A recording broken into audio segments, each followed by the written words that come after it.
Hi guys, and welcome to the channel. We are starting a game of Warhammer 40k Combat Patrol. It is myself and Bumbles that are going to be playing in this one today. Today's game is going to be between the Sisters of Battle and the Tyranids. The Sisters of Battle Combat Patrol we're using is the Penitent Host, which comes with the Canoness Illyrian, the 10 Sisters of Battle in the squad, a Seraphim squad of 5, a Repentia squad of 5, Arcoflagellants, there's 3 of them, a Penitent Engine and an Adeptus Sororitas Rhino, which has a capacity of 12 Battle Sisters. In this game, I'm going to put the Sisters, the 10 Battle Sisters and the Canoness into the Rhino.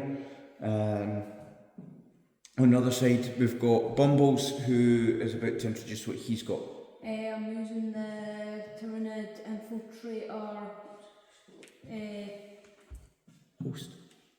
Infiltrator squad, which comes with 3 units of rounds leapers, a new lictor and a regular lictor. Okay, to get us started, for deployment, going to first of all, I'll let Bumbles draw the card, and this will tell us what our deployment's going to be. So deployment for the game is, we're going to do length, so we'll just work it across this way, the camera's already set up. So it's Dawn of War that we're using, which uses 1, 2, 3, 4, 5 objective markers. Now, to make it nice and easy, roll a dice. Highest one is attacker. 6. 3. Right, so I'll use attacking, Bumbles will use defence. So these markers, go past my markers over. What we'll use is my own objective markers, which I actually got from a local gaming community. They got 3D printed for me. I got them done with my own Space Wolves, so they're done with the bloody Hunter because I use brand red ones, Space Wolves normally. 1, 2, 3, 4, 5. So we're going to go across the way and across the middle. Now we're using a 4-foot square rather than a 6-foot. So put it right in the middle, where the first objective would be there, and then 20 inches apart. It says 20, we might need to amend that just because it is 4 foot rather than 6 foot, but I will plank it pretty much right in the middle, which is there, and then the next one I'll put there, and the other one's 19.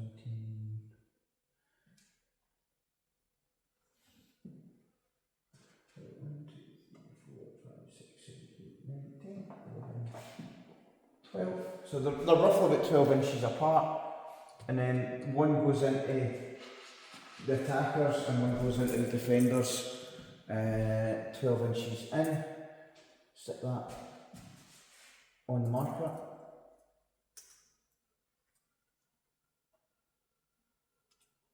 Cool. That didn't work. And then, yeah, sorted. Right, so that's the same setup. The next thing we're going to do is we're going to roll for deployment, just to keep it going. I've got 5. 4. So I'm going to choose to deploy second. So Bumbles can start. They'll start by deploying his Neurolictor.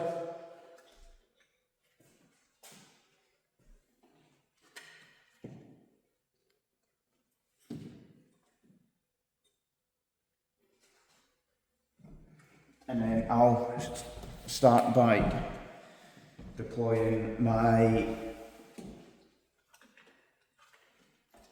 Canoness, this is she's going to be in the unit in the Rhino, so I'll stick that there.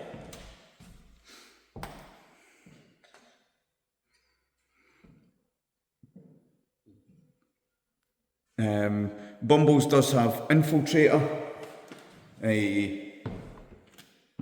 which that means, so what Infiltrator does is during deployment, if every model in the unit has this ability, then when you set it up, it can be set up anywhere in the battlefield that is more than 9 inches horizontally away from the enemy deployment zone and all enemy units. So basically, he gets an additional, he can place it anywhere he wants on the battlefield as long as it's at least 9 inches away from my battle line. Now, my deployment zone for this one is 12, 24.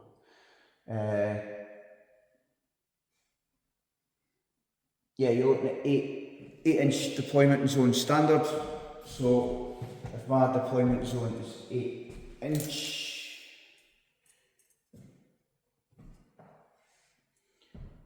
you've got to be 9 inches further away than that. So any further than the middle of the battle line, basically. Middle of that is... So don't go past dead bird? No. Okay, and then he's got that on his lictor. He's got it on, as far as I'm aware, I'll double check, but I'm sure he's got it on, so yeah, it's on the lictor. It's on the... I've got it on. Yeah, it's got Infiltrator and everything, so basically his entire army can set up anywhere in the battlefield. It has stealth, which means every model in the unit has ability. Then each time a ranged attack is made against this unit, subtract 1 from the attacker's hit roll.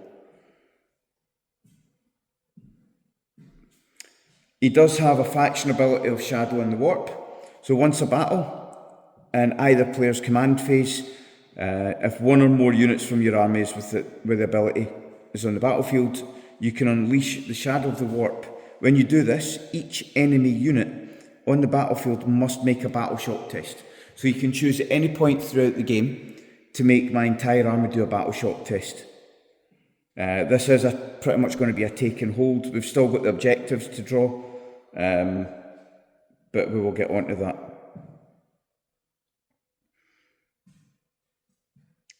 His Von Ryan's Leapers have got an ability of fights first. So even when you charge,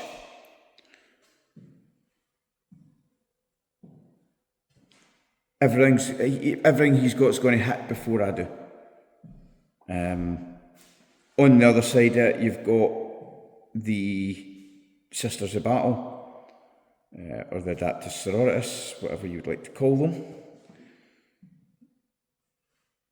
And it's the Penitent Host that we're using, and they have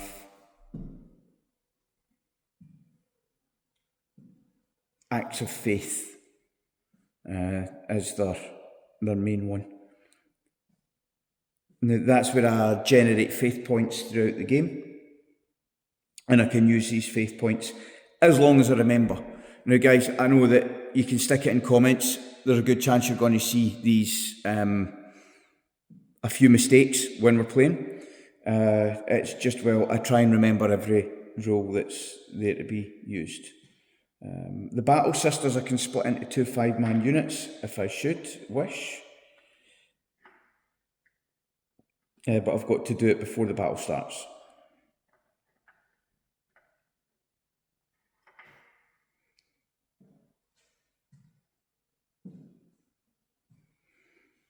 Okay. Other than that, that's us pretty much ready to go. We'll continue on with the deployment. I'll stick.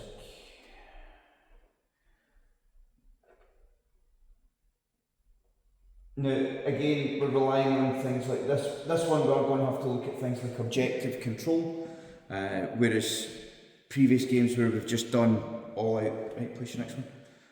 Where we've just done all out taking, like just wipe out what's on the board. Taking control's a little bit harder. Remember, you need to stay within synapse range, which is 3 inches. So you need to keep your unit all bunched up. Cool.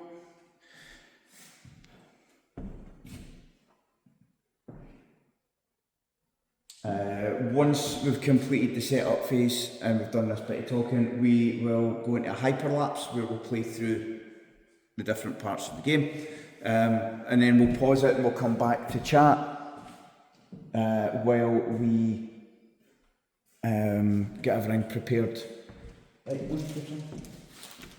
While we then go into the next bit, we'll talk over what's happened in each of these rounds. I'm going to use some skull markers to represent the units that have moved, because if it's moved we'll place a skull marker on it, and it's just a reminder so we know within ourselves that, so I need 1, 2, 3, 4, 5, I need 5. How many do you need? 1, 2, 3, 4, 5.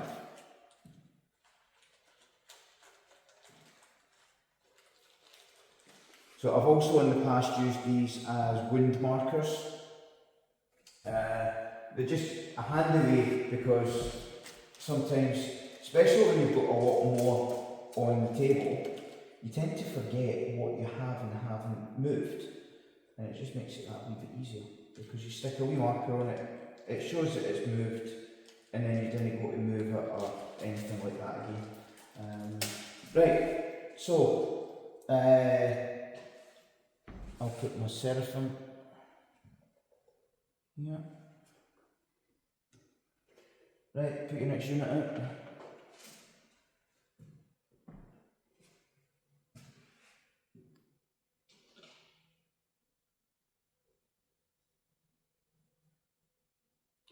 Now that lictor, so let's put something on it to counterbalance it.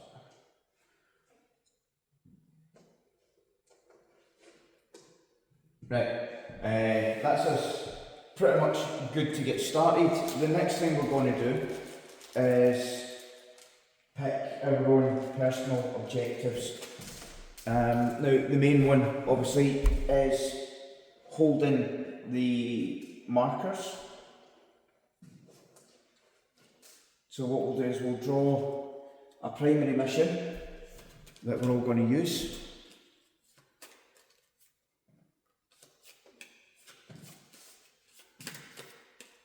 And then I'll have the option of using secondary missions as well. Right, what's the mission?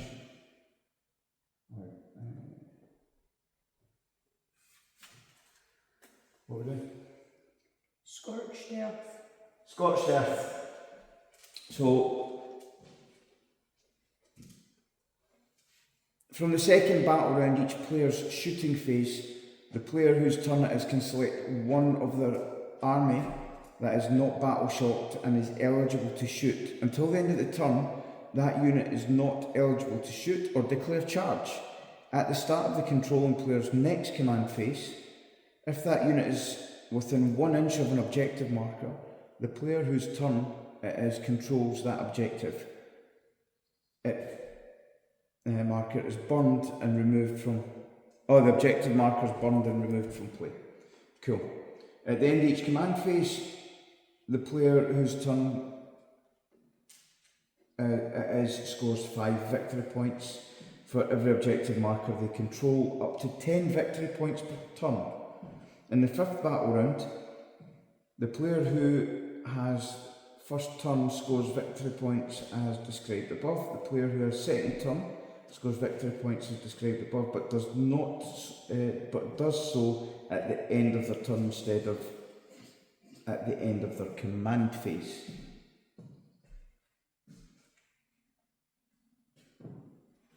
Okay, so this one's going to be relying on the use of victory points as well. Then what we've got is we've got the secondary ones. This is where you draw 3 and you can pick the secondary objective.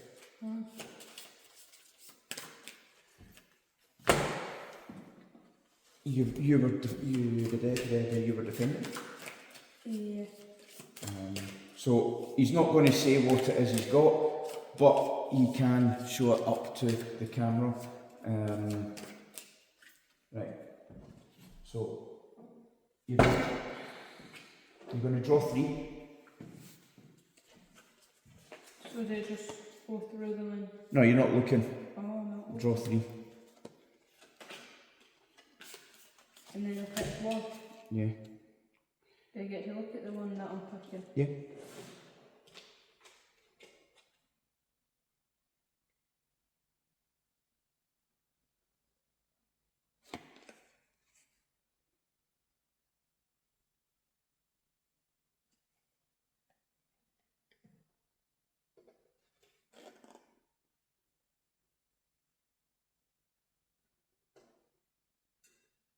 Now, with these, once you've completed your secondary mission, you can draw another one. Okay. So it's a way to earn extra victory points. So keep the other 2 that you've drawn. I am going to start by using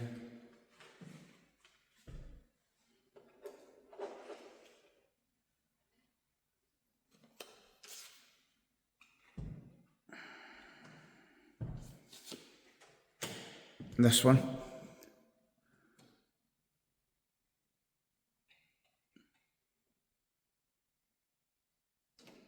So that's what I've got as my secondary mission. Bumbles will now do the same. He'll come up and let you see it. And you can look at it for the back so you can see it's in focus.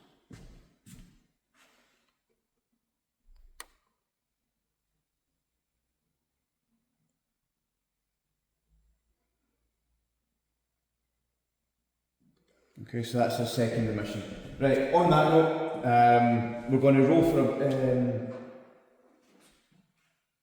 to see who takes initiative for the first round. 2. Right, so Bumbles is going to take the start, so he's going to, well, you've got the option, are you going to go first or second?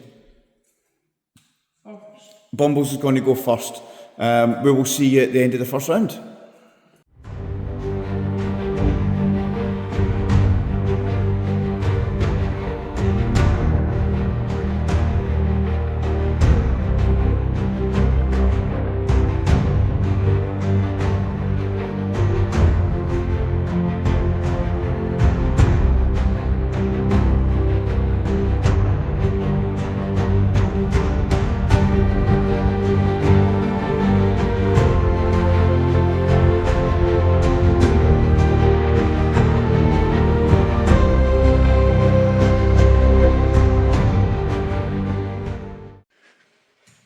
Right guys, so that's the end of turn 1. You would have seen there was a wee bit happened there. It's like Bumbles can set up pretty much anywhere on the board because of Infiltrate. I went for a pretty much straightforward setup of at the back and move. Bumbles had first turn, he advanced onto an objective there, towards the objective there, towards this one, towards that one, and that's just sort of floating in the back over there, the Neurolictor. It was heading towards that one. When it came to my turn, he couldn't do anything because it's all combat he's got, but being lictors, he's not got any range. On that, I used my opportunity. Once I advanced everything forward, took the Rhino and used the Pintle Mountain Stormbolter. Didn't really do too much heavy damage. I was able to open up the firing deck, and the rules with the firing deck with Adeptus Sororitas is 2 can stand out and shoot from it. So I used the Stormbolter and the Munitorum Flamer. Stormbolter again didn't do much. The Flamer done 4 wounds, so it took one away and one ended up with another wound.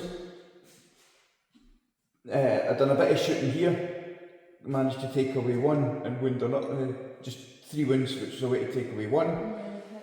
And then the Lictor over here, the Penitent engine started by using the Flamers, took away some of the wounds. The Archiflagellants then charged in. When they charged in, they used the benefit of the combat and because the way the hits went, it had amassed extra hits. So it meant it took 4 wounds, critical wounds, before it even got to a point where Bumbles could roll. The Lictor only had 4 wounds left, so it meant that that was removed from play. Going into the next round, we will continue on and see what happens from there. On this one, at the start of turn 1, I need to take note of victory points.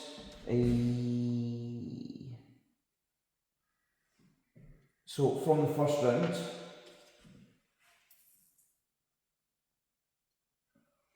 on my secondary one, for every objective that I hold, I need to double check what's the OC of your, well, you need to do, actually, can you roll their battle shock?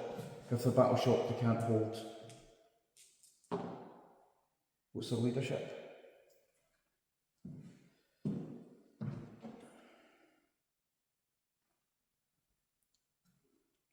Leadership's LD. Yeah. 8 plus. And you got 5, so you failed. God. Right, so they're battle shocked, which means that they can't hold an objective. Roll for your second lot. Did you need to? What about the ones there? They're holding an objective. Yeah, so you've got, according to this, you get no victory points for the start of the first one. I can, but I need to double check what you've got. If you're battle shocked, it may fail. Right, so he's failed, so he can't hold the objective this at the moment, which means I'm able to hold the objective, which means I get 5, 10, 15. So I'm currently on 15 victory points to start. 6, 12, 15.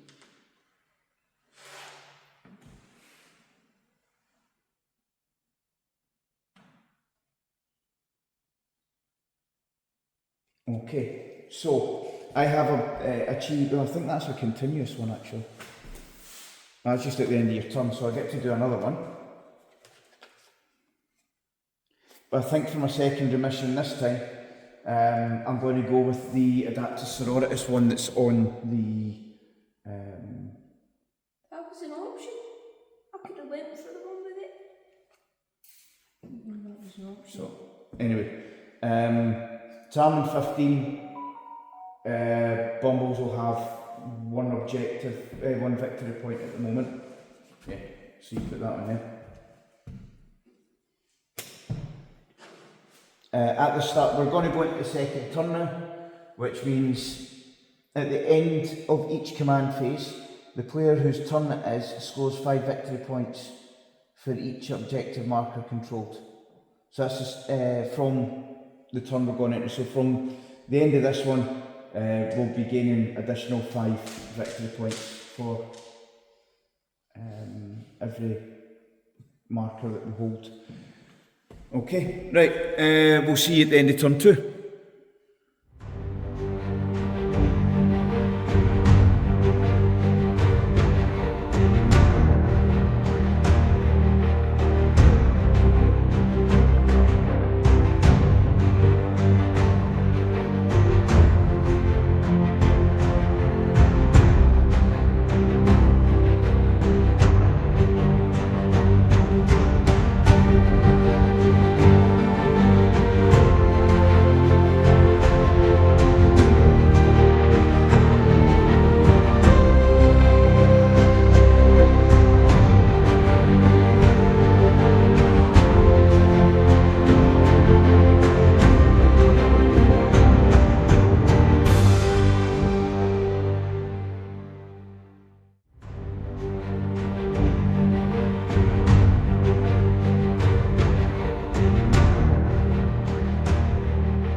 So guys, that's the end of turn 2.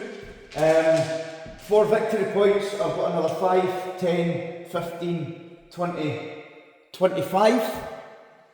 On top of the 15 I already have. So that's 40 victory points and 40k. Bumbles on the other hand as you can see, has nothing left. His Neurolictor was fine until it got ran over by a rhino. The last of his Von Ryan's Leapers here got like cooked and ripped apart. And then the 3 lictors up the back, Von Ryan's Leapers that were up the back, I trimmed them down with a bit of shooting first. And then when I charged in, he was able to take 1 like fatality before I got a chance, because using the hits first roll. After that, the sisters just wiped up. It was a quick game, which actually it was a really quick game because that's only 10 past 3. So guys, I will get we will be looking at doing more of these a bit more often. So keep a lookout on the channel. I will update on the Discord as well that I'm doing them. Have a look. I know it's not for everybody because it is a battle report, but we'll have a look. We're going to probably try some different games in here as well, but it's pretty much going to be a YouTube channel specifically for battle reps. So yeah, keep an eye out and I will see you all again soon. Bye guys.